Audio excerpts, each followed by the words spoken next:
নমস্কার বন্ধুরা, আজকের এই গল্পে আপনাদের স্বাগতম। বন্ধুরা, আমার নাম কাব্য এবং আমি এখন স্কুলে পড়াশোনা করছি। জুন মাসে আমার স্কুলে ছুটি চলছিল। এই ছুটির মধ্যেই ছিল বিয়ের মৌসুম, যার মধ্যে একটি বিয়ে ছিল আমার আত্মীয়ের বাড়িতে, যেখানে আমার পরিবারের সবাইকে যাওয়া বাধ্যতামূলক ছিল।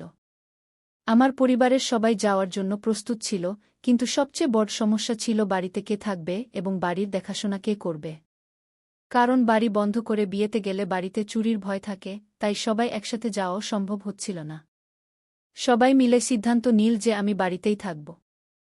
আমিও বিয়েতে যেতে চেয়েছিলাম, কিন্তু তারপর বাড়িতে কে থাকবে এই ভেবেই আমি যাইনি এবং বাড়িতেই থাকলাম। কিন্তু বাবা আমাকে বাড়িতে একা রেখে কিভাবে যেতে পারতেন? যদি কোনো চোর এসেও যায় তাহলে আমি একা মেয়ে কি করতে পারতাম? বাবা এই সব ভেবেই তার সবচেয়ে বিশ্বস্ত ব্যক্তিকে ফোন করলেন এবং বললেন, শ্যাম, একটি কাজ আছে। 2-4 দিনের জন্য আমরা একটি বিয়েতে যাচ্ছি এবং বাড়িতে আমার মেয়ে একা। বাড়িতে একটি মেয়ের একা থাকা ঠিক নয়। যদি তোমার কোনো সমস্যা না হয় তাহলে তুমি কি কয়েকদিন আমার মেয়ের সাথে থাকতে পারো? শ্যাম আমার চাচা ছিলেন। শ্যাম চাচা বললেন, এতে সমস্যা কি? যেমন আমি এখান থেকে আমার কাজে যাই তেমনি সেখান থেকে চলে আসব। যাই হোক, আমি শুধু রাতেই বাড়ি আসি, তাই রাতে আমি তোমার বাড়িতে ঘুমিয়ে যাব। চাচা রাতে আমাদের বাড়িতে ঘুমানোর জন্য রাজি হয়ে গেলেন। বাবাকে বললেন, আপনি চিন্তা করবেন না, আমি আছি, তাই কোনো সমস্যা হবে না। চাচার বিয়ে হয়েছিল 2 বছর আগে। বাবা এবং মা স্নান করে যাওয়ার জন্য প্রস্তুত হয়ে গেলেন এবং সন্ধ্যায় রওনা হলেন। তারপর সন্ধ্যায় যখন চাচা আসছিলেন তখন তিনি আমাকে ফোন করলেন এবং জিজ্ঞাসা করলেন, খাবারে কি খাবে? আমি বললাম, চাচা, একটু পনিরের তরকারি নিয়ে আসবেন, কারণ আমি পনিরের তরকারি খুব পছন্দ করি। আমি রুটি এবং ভাত রান্না করে রেখেছিলাম।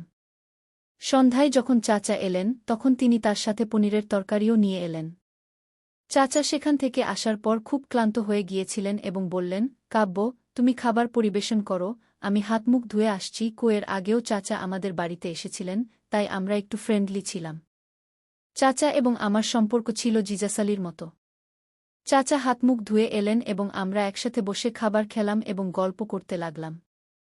চাচা আমাকে বললেন, কাব্য, তুমি আগের চেয়েও বেশি সুন্দর হয়ে গেছ। তোমাকে দেখে আমার কলেজের দিনগুলো মনে পড়ে গেল, যখন আমার গার্লফ্রেন্ড ছিল। আমার গার্লফ্রেন্ডও খুব সুন্দর ছিল। আমার ক্লাসের সব ছেলে তার পিছনে পড়ে থাকত, কিন্তু সে আমার উপর ফিদা ছিল। চাচার কথা শুনে আমি হেসে উঠলাম এবং বললাম, চাচা, আপনি তো এখনও খুব হ্যান্ডসাম। আপনার এখনও গার্লফ্রেন্ড থাকবে? চাচা বললেন, না ইয়ার, কাব্য, যেদিন থেকে আমার বিয়ে হয়েছে আমি তো একটাকেই সামলাতে পারছি না। এত বলেই চাচা হাসতে লাগলেন। তার কথা শুনে আমিও হাসতে লাগলাম। আমি চাচাকে বললাম, চাচা, দুধ খাবেন? চাচা আমার দিকে তাকিয়ে বললেন, হ্যাঁ, যদি থাকে তবে একটু নিয়ে আসো। আমি কিচেনে গিয়ে দুধ নিয়ে এলাম এবং চাচাকে দিলাম। চাচা দুধ খেয়ে বললেন, কাব্য, দুধ কত মিষ্টি, এবং মজা করতে লাগলেন। আমি চাচাকে বললাম, চাচা, আপনি তো প্রতিদিন বাড়িতে দুধ খান। চাচা আমার কথা বুঝে হেসে উঠলেন। তারপর আমরা সবাই মিলে খাবার খেলাম। খাবার খাওয়ার পর চাচা ফোন চালাতে লাগলেন এবং আমি কিচেনে গিয়ে কাজ করতে লাগলাম। সব কাজ শেষ করার পর আমরা রাত 1টা পর্যন্ত এটা সেটা নিয়ে গল্প করতে লাগলাম। চাচা এত ভালো ছিলেন যে গল্প করতে করতে সময়ের খেয়ালই থাকল না। তারপর আমি আমার রুমে গিয়ে ঘুমিয়ে পড়লাম এবং চাচা তার রুমে ঘুমিয়ে পড়লেন। সকালে আমি তাড়াতাড়ি উঠে চাচার জন্য নাস্তা বানাতে লাগলাম, কিন্তু দেখলাম চাচা এখনও উঠেননি। আমি চাচাকে ডাকতে লাগলাম এবং বললাম, চাচা, আপনার দেরি হয়ে যাচ্ছে, উঠে পড়ুন। কিন্তু সম্ভবত গত রাতে দেরি করে ঘুমানোর কারণে চাচা গভীর ঘুমে ছিলেন এবং চাচা আমার ডাক শুনতেই পাচ্ছিলেন না। আমি চাচার রুমে গেলাম এবং চাচাকে জাগাতে লাগলাম। তারপর আমি চাচার উপর থেকে কম্বল টান দিলাম, তখন হঠাৎ আমার নজর এমন জায়গায় পড়ল যা দেখে আমি লজ্জায় পড়ে গেলাম। আমি কিছুক্ষণ চাচার দিকে তাকিয়ে রইলাম এবং আমার মনে লাড্ডু ফুটতে লাগল। ঠিক তখনই চাচার চোখ খুলে গেল এবং চাচা বললেন, অরে কাব্য। আমি চাচার দিকে তাকিয়ে বললাম, চাচা, উঠে পড়ুন, আপনার দেরি হয়ে যাবে। চাচা ফোন তুলে দেখলেন এবং বললেন, অরে বাপরে, আজ তো অনেক সময় হয়ে গেছে। আমি চাচাকে বললাম, আপনি দ্রুত স্নান করে নিন, আপনার নাস্তা রেডি। চাচা বাথরুমে গেলেন এবং স্নান করে দ্রুত বেরিয়ে এলেন। চাচা দ্রুত নাস্তা করে আমি চাচুর জন্য টিফিন প্যাক করলাম। চাচু অফিসের জন্য বেরিয়ে গেলেন। তারপর আমি বাড়ি পরিষ্কার করতে লাগলাম। দ্রুত পরিষ্কার করার পর আমি গোসল করতে গেলাম। গোসল করে আবার প্রস্তুত হয়ে নাস্তা করলাম এবং কিছুক্ষণ বিশ্রাম নিলাম। আজ বাড়িতে কেউ ছিল না, তাই পুরো বাড়ি খালি খালি লাগছিল। একদমই ভাল লাগছিল না। বুঝতে পারছিলাম না কি করব। দুপুরে আমি ভাবলাম কিছুক্ষণ পড়াশোনা করে নিই। ৫:০০ বাজে পর্যন্ত আমি পড়াশোনা করলাম, তারপর ফোন ব্যবহার শুরু করলাম। ফোন ব্যবহার করতে করতে কখন যে আমি ঘুমিয়ে পড়লাম কিছুই টের পাইনি। কিছুক্ষণ পরে যখন জেগে উঠলাম দেখলাম চাচু আসার সময় হয়ে গেছে। ঘুমানোর সময় আমি পুরোপুরি ঘামে ভিজে গিয়েছিলাম, তাই ভাবলাম গোসল করে নিই। গোসল করে আজ আমি একটি লাল রঙের সুন্দর শর্ট ড্রেস পরলাম। সেই ড্রেসটি আমার প্রিয় ছিল এবং আমার শরীরে পুরোপুরি ফিট হয়েছিল। তারপর আমি কিছু মেকআপ করলাম, তখন পর্যন্ত চাচু এসে গিয়েছিলেন। আমি ঘর থেকে বের হওয়ার সাথে সাথেই চাচু আমাকে দেখে থমকে গেলেন এবং বললেন, আরে ওহে কাব্য, আজ তুমি অসাধারণ দেখাচ্ছ। তোমাকে দেখে আমার যৌবনের দিনগুলো মনে পড়ে গেল। আমি অনুভব করলাম এবং দেখলাম যে চাচু আমাকে এক ভিন্ন দৃষ্টিতে দেখছেন। হঠাৎ আমার নজর আবার সেই জায়গায় গেল, যা দেখে আমি লজ্জা পেলাম, কিন্তু চাচু তা ব্যাগের পিছনে লুকিয়ে রেখেছিলেন। চাচু আমার দিকে খুব মনোযোগ দিয়ে দেখছিলেন, আমার খুব ভাল লাগছিল। আমার ইচ্ছা হচ্ছিল যে চাচু আমাকে তার বাহুতে জড়িয়ে ধরে। চাচুর মুখ থেকে প্রশংসা শুনে আমি ভেতরে ভেতরে গলে গেলাম, যেন কেউ আগুন লাগিয়ে দিয়েছে। কিন্তু আমি শান্ত থাকলাম, কারণ তিনি আমার চাচু ছিলেন। তারপর চাচু আমাকে বললেন, কাব্য, আমি ফ্রেশ হয়ে আসি, তুমি খাবার তৈরি করে রাখো। আমি বললাম, ঠিক আছে চাচু, কিন্তু তার জন্য খাবার বানাতে হবে, এখনও আমি খাবার বানাইনি। চাচু বললেন, ঠিক আছে, তুমি খাবার বানাও, আমি তখন পর্যন্ত বিশ্রাম নিই। আমি বললাম, ঠিক আছে চাচু। চাচু সোফায় বসে বিশ্রাম নিতে লাগলেন, আর আমি খাবার বানানোর জন্য কিচেনে চলে গেলাম। যেখানে চাচু বসেছিলেন সেখান থেকে কিচেন পরিষ্কার দেখা যাচ্ছিল। আমি বারবার পিছনে তাকালে দেখলাম চাচুর দৃষ্টি আমার উপরই স্থির ছিল। তার এইভাবে তাকানো আমার খুব ভাল লাগছিল, কারণ চাচু এর আগেও ৪-৫ বার বাড়িতে এসেছিলেন। চাচু আমার সাথে খুব খোলামেলা কথা বলতেন এবং আমি তার সাথে সময় কাটাতে ভালোবাসতাম। তাই তার এইভাবে তাকানোটাও আমার ভাল লাগছিল। আমি খাবার বানাচ্ছিলাম, তখনই লাইট চলে গেল। উপর থেকে এত গরম ছিল যে আমি পুরোপুরি ঘামে ভিজে গিয়েছিলাম, আর এখন অন্ধকারও হয়ে গেল। তখন চাচু তার ফোনের টর্চ জ্বালিয়ে কিচেনে চলে এলেন এবং আমাকে বললেন, কাব্য, আজ গরম খুব বেশি। আমি বললাম, হ্যাঁ চাচু, আর এখন তো লাইটও চলে গেছে। আমার বাড়িতে ইনভার্টারও নেই। চাচু আমাকে টর্চ দেখালেন, আর আমি একটি মোমবাতি জ্বালিয়ে কিচেনে রাখলাম। চাচু বললেন, কাব্য, তুমি ঘামে পুরোপুরি ভিজে গেছ, আমি কি কিছু সাহায্য করতে পারি? আমি খুব বিব্রত ছিলাম, তাই হ্যাঁ বলে দিলাম। চাচু খাবার বানাতে আমাকে সাহায্য করতে লাগলেন। আমি আর চাচু মিলে খাবার বানালাম এবং কথা বলতে লাগলাম। কিছুক্ষণের মধ্যেই লাইটও চলে এল। চাচু আমার দিকে তাকাতে লাগলেন। ঘামে ভিজে যাওয়ার কারণে আমার শরীর স্পষ্ট দেখা যাচ্ছিল। আমিও এখন কিছুটা তার দিকে ঘুরে গেলাম, যাতে তিনি সহজে আমাকে ভালোভাবে দেখতে পারেন। তারপর আমি চাচুকে বললাম, চাচু, আপনি বিশ্রাম নিন, খাবার প্রায় তৈরি। চাচু আমার দিকে পাখা ঘুরিয়ে দিলেন এবং বিশ্রাম নিতে লাগলেন। কিছুক্ষণ পরে খাবার তৈরি হয়ে গেল। কিচেনের কাজ শেষ করে আমি ভাবলাম গোসল করে নিই। চাচু সোফায় বসে তার কাজ করছিলেন। আমি চাচুকে বললাম, চাচু, আমি গোসল করতে যাচ্ছি। চাচু বললেন, ঠিক আছে। আমি গোসল করে একটি শর্ট ফ্রক পরলাম, যা চাচু আমাকে জন্মদিনে উপহার দিয়েছিলেন। আজ যখন আমি সেই শর্ট ড্রেস পরে এলাম, চাচুর চোখ খুলে খুলে রইল। চাচু আমাকে দেখে খুব খুশি হলেন এবং বললেন, এটা তো সেই ড্রেস নয় যা আমি তোমাকে তোমার জন্মদিনে দিয়েছিলাম। আমি বললাম, হ্যাঁ চাচু, আপনার দেওয়া ড্রেসটি আমার খুব পছন্দ হয়েছে।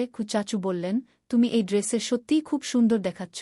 আমার ইচ্ছা হচ্ছে তোমার দিকে তাকিয়ে থাকি। তার কথা শুনে আমি লজ্জায় মাথা নিচু করে নিলাম। তারপর আমি আর চাচু মিলে খাবার খেলাম এবং অনেক কথা বললাম। কিচেনের কাজ শেষ করে আমি চাচুর রুমে তার সাথে কথা বলতে গেলাম।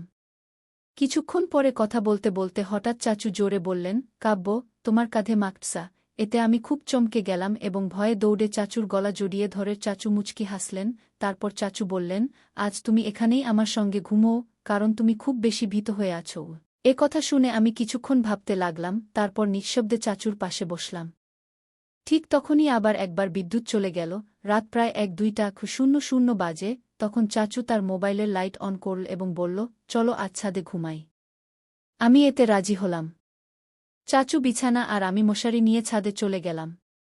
ছাদেও প্রচণ্ড গরম ছিল এবং তখনও বিদ্যুৎ আসেনি, তাই আমাদের আর কোনো উপায় ছিল না। কিছুক্ষণ শুয়ে থাকার পর আমার শরীর থেকে আবার ঘাম বের হতে শুরু করল। তখন আমি চাচুকে বললাম, এখানেও খুব গরম লাগছে। চাচু বলল, যদি তুমি খারাপ না নাও তাহলে একটা কথা বলি। আমি বললাম, হ্যাঁ বলো। চাচু বলল, তুমি কোনো হালকা নাইটি পরলে গরম কম লাগবে। আমিও এটাই ঠিক মনে করলাম, কিন্তু আমি খুব সংকোচ বোধ করছিলাম। তারপর আমি নিচে গিয়ে গোসল করে একটি জালিওয়ালা নাইটি পরলাম। যখন আমি ছাদে ফিরে এলাম, চাচু আমাকে দেখে অবাক হয়ে গেল। চাচু আমাকে বলল, আজ তো তোমাকে দেখে আমার মনে কি যেন হচ্ছে। কাব্য, তুমিও কি এমনটা অনুভব করছ? আমি বললাম, চাচু, আমি বুঝতে পারছি না আপনি কি বলতে চাইছেন। চাচু বলল, যখনই তোমার চাচি এমন নাইটি পরে আমার সামনে আসে, আমি নিজেকে নিয়ন্ত্রণ করতে পারি না। আর আজ তোমাকে এমন পোশাকে দেখে আমার মন ভেতরে ভেতরে অস্থির হচ্ছে। তুমি কি এটা বুঝতে পারছ? এই কথা শুনে আমি নিচে তাকালাম। তারপর চাচু আমাকে তার পাশে বসার ইশারা করল। আমি তার পাশে বসলাম। চাচু আমাকে জিজ্ঞাসা করল, স্কুলে তোমার কোনো বয়ফ্রেন্ড আছে? আমি বললাম, না চাচু, আমার কোনো বয়ফ্রেন্ড নেই। তখন সে বলল, তাহলে পাড়াপড়শিতে তো থাকবেই। আমি বললাম, না চাচু, আমার পড়াশোনার জন্য কোথাও সময় থাকে না। চাচু বলল, কাব্য, তুমি এখন বড় হয়ে গেছ, এই বয়সেও তোমার কোনো বয়ফ্রেন্ড নেই? তুমি শেষ পর্যন্ত কোন দুনিয়ায় বাস করছ? এই বয়সে মেয়েরা বয়ফ্রেন্ডকে কাপড়ের মতো বদলায়, আর তুমি এখনও পুরানো যুগের জীবন যাপন করছ। এতে আমি কিছুটা লজ্জিত ও নীরব থাকলাম। তারপর চাচু আমার হাত ধরে বলল, কখনো কি তোমার ইচ্ছা হয় না কোনো পুরুষের সাথে সময় কাটানোর? আমি বললাম, চাচু, এখন পর্যন্ত কেউ এমন পায়নি। চাচু বলল, ভালো, তাহলে বলো, আমি তোমাকে কেমন লাগি? আমি বললাম, চাচু, আপনি খুব হ্যান্ডসাম। চাচু বলল, ভালো, তাহলে বলো, আমার সাথে কথা বলতে তোমার কেমন লাগে? আমি বললাম, চাচু, খুব ভালো লাগে। এত শুনে চাচুর মুখে একটি শয়তানি হাসি ফুটে উঠল এবং সে আমাকে তার কোলে টেনে নিল। আমার মনও ভেতরে ভেতরে অস্থির হচ্ছিল, আমি নিজেকে নিয়ন্ত্রণ করতে পারছিলাম না। আমি কোনো প্রতিবাদও করলাম না। চাচুর বাহুতে আমি নিজেকে নিরাপদ অনুভব করছিলাম। তারপর চাচু বলল, কাব্য, আমি কি তোমার সাথে কিছু সময় কাটাতে পারি? দেখো, যদি তুমি রাজি হও তবেই সব ঠিক থাকবে। যদি তোমার ইচ্ছা না থাকে তাহলে কোনো জবরদস্তি নেই। আমি শুধু চাই তুমি তোমার যৌবনের সেই দিনগুলো উপভোগ করো, যা আজকাল প্রতিটি মেয়ে চায়। আমি লজ্জায় চাচুকে বললাম, চাচু, আপনি যা ঠিক মনে করেন। এত শুনে চাচু আমাকে সেই সুখ দিতে শুরু করল, যার জন্য আমি দীর্ঘদিন অপেক্ষা করছিলাম।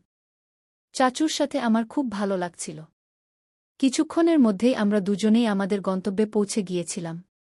কিছুক্ষণ পর চাচু আমাকে তার কলেজের গল্প শোনাতে লাগল এবং সেই রাতে আমরা কথা বলতে বলতে ঘুমিয়ে পড়লাম। পরের দিন সকালে যখন আমি উঠলাম, আমি লজ্জায় চাচুর দিকে তাকাতে পারছিলাম না। চাচু বলল, দেখো কাব্য, কোনো জবরদস্তি নেই। আমাদের মধ্যে যা কিছু হয়েছে তা আমাদের সম্মতিতেই হয়েছে। যদি তুমি ভবিষ্যতেও আমার সাথে সময় কাটাতে চাও, তুমি আমাকে ডাকতে পারো বা আমাকে জানাতে পারো। এরপর ধীরে ধীরে সময় কেটে গেল এবং চাচুর সাথে আমার সম্পর্ক গভীর হতে থাকল। এভাবে 7-8 মাস কেটে গেল। তারপর একদিন মা আমার উপর সন্দেহ করতে শুরু করল। মা আমাকে তার পাশে বসাল এবং জিজ্ঞাসা করল, কাব্য, এসব কি চলছে? আমিও মাকে বললাম, মা, এমন কিছু নয়, আপনি ভুল বুঝছেন। মা বলল, ঠিক আছে, আমি তোমার কথা বিশ্বাস করছি, কিন্তু যদি পরে জানতে পারি তাহলে দেখে নেব। যাই হোক, তুমি এখন বড় হয়ে গেছ, তাই আমার মনে হয় তোমার বিয়ে দেওয়া উচিত। এত শুনে আমি খুব ভয় পেয়ে গেলাম। সন্ধ্যায় হঠাৎ চাচুর ফোন এল, আমি চাচুকে সব বললাম। চাচু বলল, তুমি চিন্তা করো না, আমি কিছু করছি। পরের দিন চাচু বাড়িতে এল এবং মায়ের সাথে কথা বলতে শুরু করল। সে বলল, দিদি, কাব্য বড় হয়ে গেছে, আমার মনে হয় এখন তার বিয়ে দেওয়া উচিত। আমার নজরে একটি ছেলে আছে, ছেলেটি খুব ভালো। আমার মা জিজ্ঞাসা করল, ছেলেটিকে? তখন আমার চাচু বলল, আমার বন্ধুর ছেলে। আমার বন্ধু এবং তার স্ত্রী একটি দুর্ঘটনায় এই পৃথিবী ছেড়ে চলে গেছেন। তাদের একমাত্র ছেলে, তার চাকরি খুব ভালো এবং সে একা, পরিবারে আর কেউ নেই। এর চেয়ে ভালো সম্পর্ক আর কোথায় পাবেন? আমার মায়েরও কোনো আপত্তি ছিল না, কারণ ছেলেটির মধ্যে কোনো খুঁত ছিল না এবং পরিবারেও কেউ ছিল না। এমন সম্পর্কের জন্য মা-বাবা তো আকুলি-বিকুলি খোঁজেন। যখন চাচু এই কথা বলে চলে গেলেন, তখন আমি রেগে চাচুকে ফোন করে বললাম, এটা আপনি কি করলেন? চাচু বললেন, তুমি চিন্তা করো না, সে খুবই ভোলা। বিয়ের পরেও আমাদের সম্পর্কে কোনো ঘাটতি আসবে না। তুমি তোমার স্বামীর সাথেও সুখে থাকো এবং যদি তোমার আমার অভাব লাগে আমাকেও ডেকে নিও। এত শুনে আমিও খুশি হয়ে গেলাম। কিছুদিন পর আমার বিয়ে হয়ে গেল। আমার স্বামী খুবই ভোলা ছিল এবং আমার সব সুখের খেয়াল রাখত। আমার তার প্রতি কোনো অভিযোগ ছিল না। ধীরে ধীরে সময় কেটে গেল। বিয়ের 2 বছর পেরিয়ে গেল, কিন্তু চাচুর সাথে আমার সম্পর্ক তখনও অটুট ছিল। মাঝে মাঝে আমার মনে হতো যে আমি যা করছি তা খুবই ভুল, কারণ এখন আমার বিয়ে হয়ে গেছে এবং আমি আমার স্বামীকে ঠকাচ্ছি। কিন্তু চাচুর সাথে সময় কাটানো আমার ভাল লাগত। এমন নয় যে আমি আমার স্বামীকে ভালোবাসতাম না, আমার স্বামীও আমাকে খুব ভালোবাসতেন। কিন্তু চাচুর সাথে সময় কাটানো আমার ভাল লাগত। ধীরে ধীরে সময় কেটে গেল এবং বিয়ের 3 বছর পেরিয়ে গেল। এখন আমার একটি ছেলে হয়েছে যে আমার স্বামীরই। তখন আমার মনে হল যে এখনই আমার এবং চাচুর সম্পর্ক শেষ করে দেওয়া উচিত, কারণ আগামীকাল যদি আমার স্বামী জানতে পারে তাহলে আমার সম্পর্কের উপর খুব খারাপ প্রভাব পড়তে পারে এবং আমার জীবনও নষ্ট হয়ে যেতে পারে। এ নিয়ে আমি চাচুকে ডেকে কথা বলার সিদ্ধান্ত নিলাম। পরে সন্ধ্যায় আমি চাচুকে বাড়িতে ডাকলাম এবং তার সাথে মুখোমুখি বসে কথা বললাম। আমি চাচুকে বললাম, চাচু, আমি আমার জীবনে সুখে থাকতে চাই।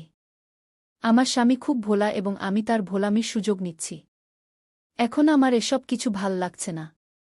যেমনই হোক, সে আমার স্বামী, সে আমাকে কখনো কষ্ট দেয়নি, আমার সাথে কোনো খারাপ আচরণও করেনি। কিন্তু আমি তাকে ঠকাচ্ছি। বিয়ের আগে আমাদের মধ্যে যা কিছু ছিল তা আলাদা কথা। কিন্তু এখন আমার বিয়ে হয়ে গেছে এবং আমি একটি শিশুর মা, তাই আমার মনে হয় না যে এখন আমাদের সম্পর্ক বজায় রাখা উচিত। কারণ যদি চাচি জানতে পারেন তাহলে আপনার জীবনও খারাপ হতে পারে এবং আমারও। তাই আমাদের এখনই এই সম্পর্ক শেষ করে দেওয়া উচিত। এতে চাচু সম্মতি জানালেন এবং বললেন, কাব্য, তুমি ঠিক বলছ। এত বলেই আমি চাচুর সাথে সব সম্পর্ক শেষ করে দিলাম। এখন আমি বেশ শান্তিতে ছিলাম। কিছুদিন ধরে যে অস্থিরতা অনুভব করছিলাম, এখন আমি খুবই খুশি। তারা বলে না কি, যদি সকালের ভুলে স্বামী ফিরে আসে তাকে ভুলা বলে না। আমিও দ্বৈত জীবন কাটাতে কাটাতে ক্লান্ত হয়ে পড়েছিলাম। শুরুতে সব কিছু খুব ভাল লাগছিল, কিন্তু এখন আমি নিজেই লজ্জা বোধ করছিলাম যে আমি এত ভুল কেন করছি। তাই আমি এই সিদ্ধান্ত নিলাম। তাই বন্ধুরা, আপনাদের এই গল্পটি কেমন লাগলো কমেন্ট করে অবশ্যই জানাবেন। যদি গল্পটি পছন্দ হয় তবে লাইক করুন এবং আপনার বন্ধুদের সাথে শেয়ার করুন। আরও এমন রোমাঞ্চকর গল্পের জন্য আমাদের চ্যানেল সাবস্ক্রাইব করুন।